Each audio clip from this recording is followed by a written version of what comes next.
Hello. So I chose to do a video report this time on my student diversity interview I had with a 5-year-old boy in my classroom. Um, let's see. I guess I'll just go through the profile of him. Social class.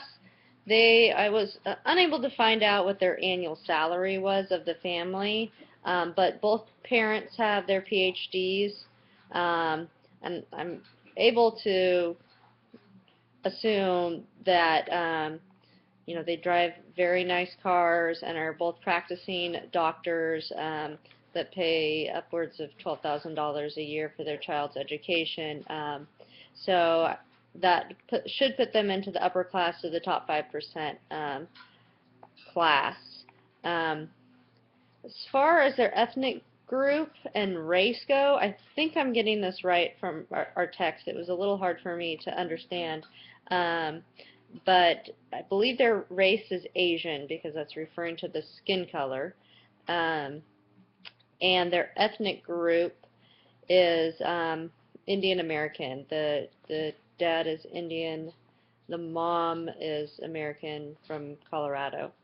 Some Spanish is spoken in the house, um, and I think that's mainly to try to reinforce the Spanish that the child is learning at the school, it sounded like.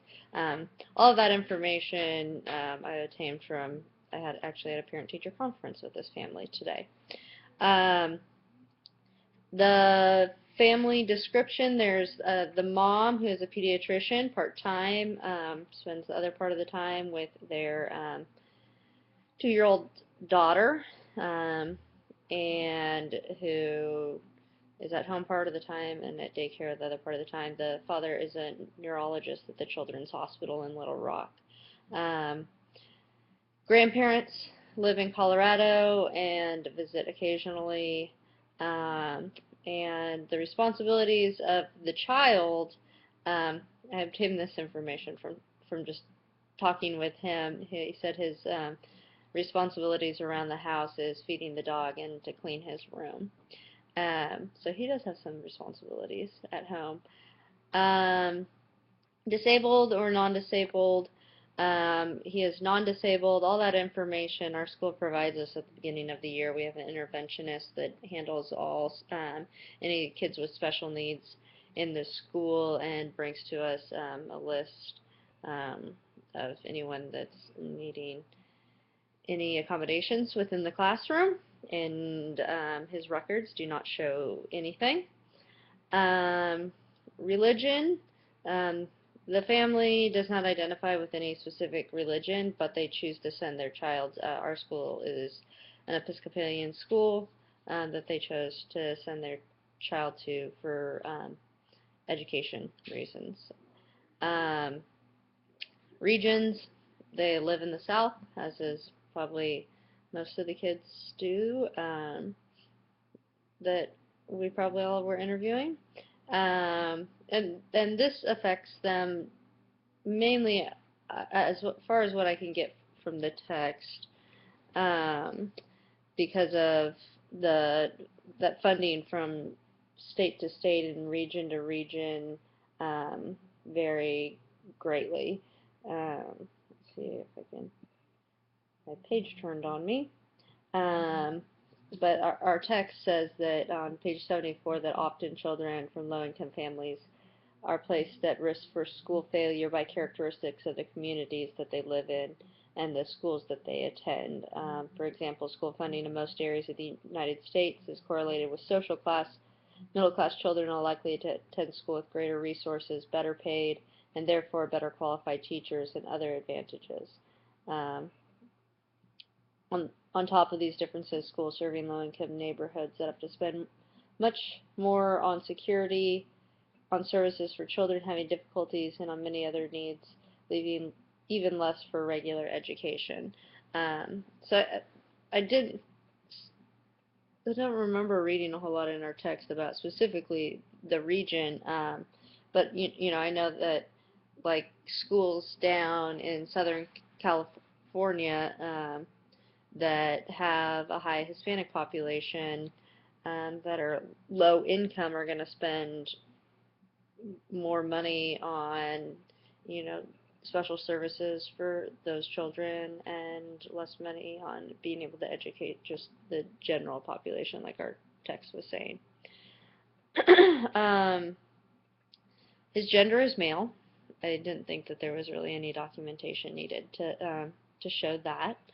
As far as his learning style goes, I used a website um, that I found online. It was pretty difficult to find a website that I can give to a 5-year-old.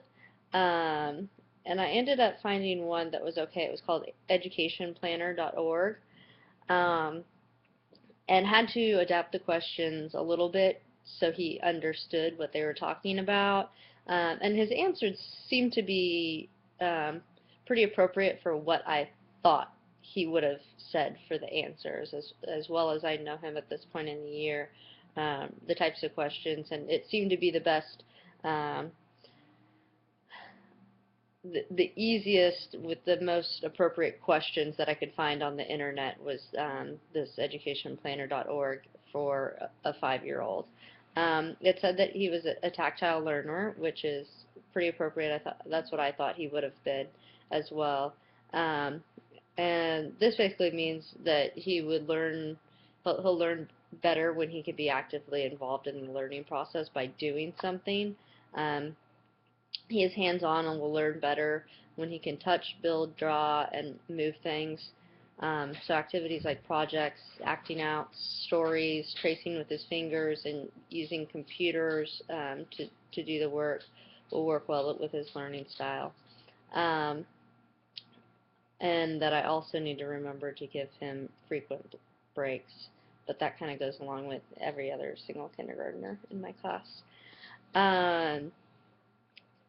As far as how this knowledge will inform my teaching, um,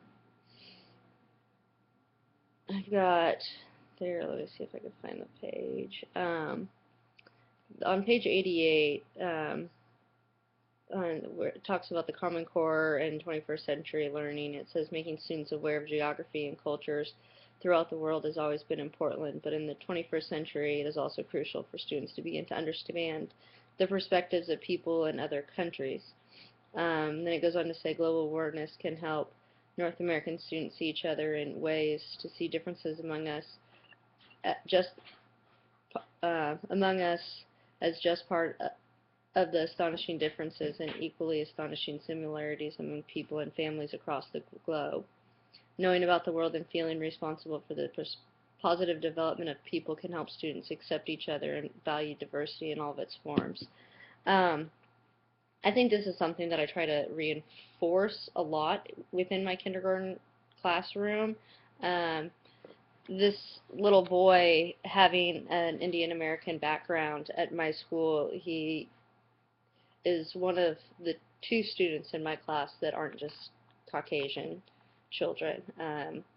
And so I think he is very aware of that, and it is something that I try to be very conscious of in my classroom at all times. The beginning of the year, we were actually doing, every year we make people to put in the hallways, and these people look like them, and it's kind of where they display um, their art and whatever projects we've been doing with them.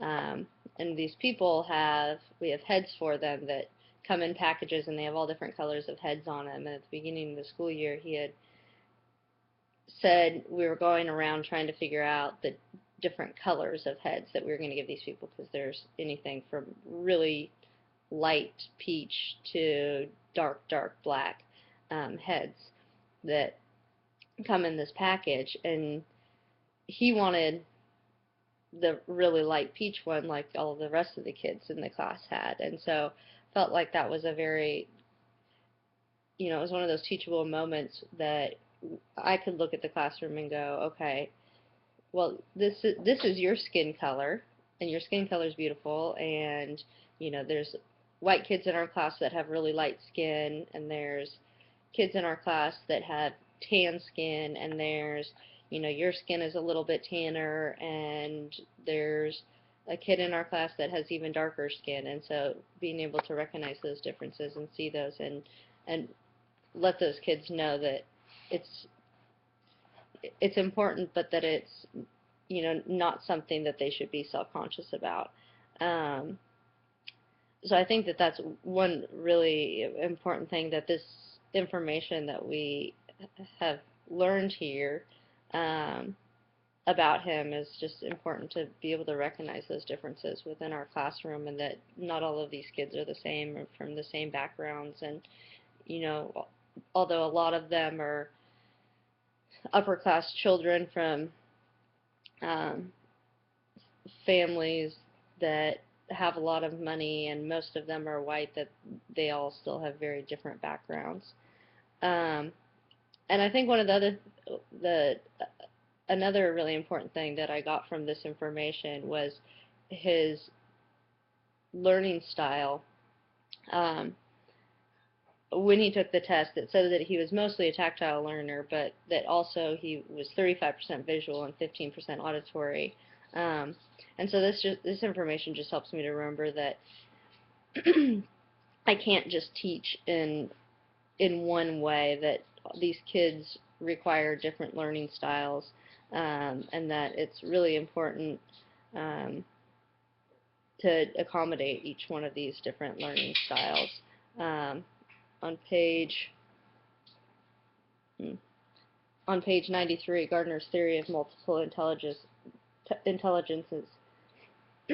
implies that concepts should be taught in a variety of ways that call on many types of intelligence.